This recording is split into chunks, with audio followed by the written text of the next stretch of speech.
The Tree Who Dreamed of the Sea. Chapter 14. Leafy's Punishment. "Oh, yes, I thank them all," said Leafy. "But, River, why are you so quiet?"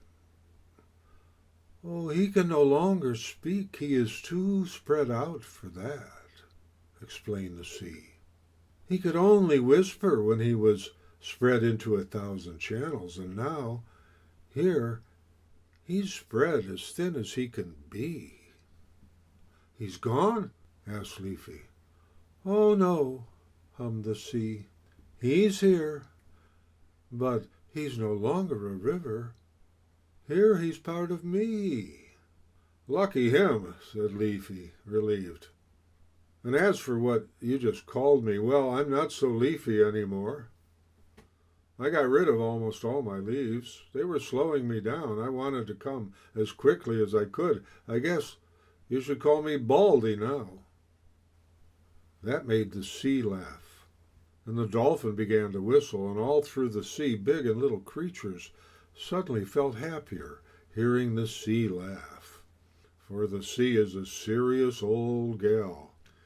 It isn't every day you hear her laugh.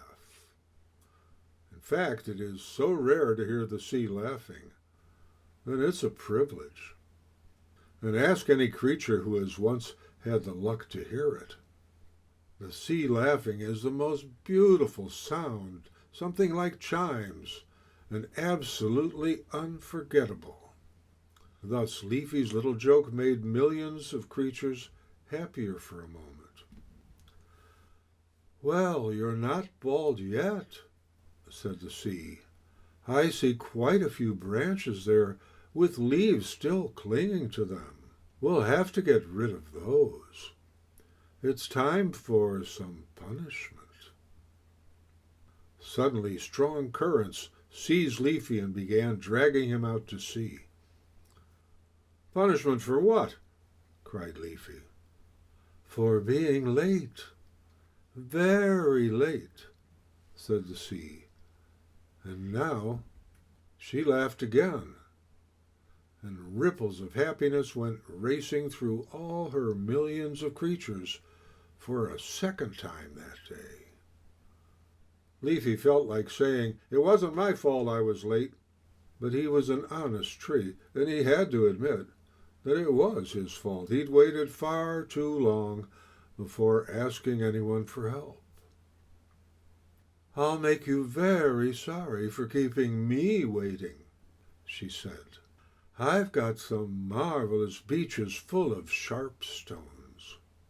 All I have to do is wash you up on one of them a few times and roll you around, and you won't have a branch left, Leafy. Then we can call you Baldy." "What?" said Leafy, startled. "Wait a minute."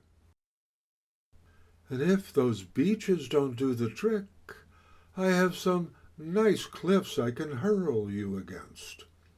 A couple of weeks of that, and their rough surface will sand you as smooth as glass. You'll be gorgeous." "But I thought you liked me," said Leafy. "Oh, I do, Leafy. Didn't I send thousands of clouds to get you?"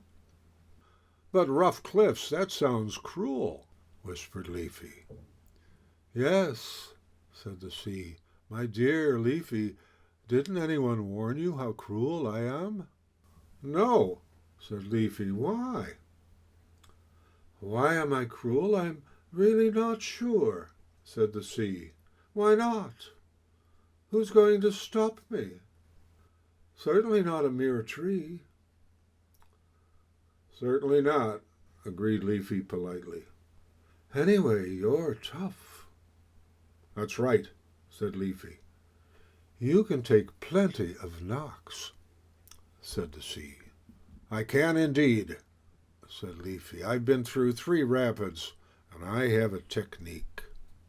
"Well," hummed the sea, "that's good, because what I have in store for you isn't going to be much fun."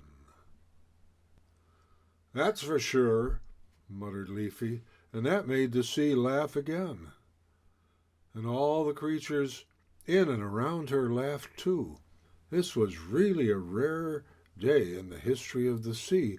She had laughed 3 times. Then the sea kept her promise. She beached Leafy time and time again, letting him bake for weeks or months in the hot sun until he was half dead. Then she would float him again and carry him to the beaches covered with sharp stones, where she dragged him back and forth day and night. "Mercy! Show a little mercy!" But the sea just chuckled. "Huh!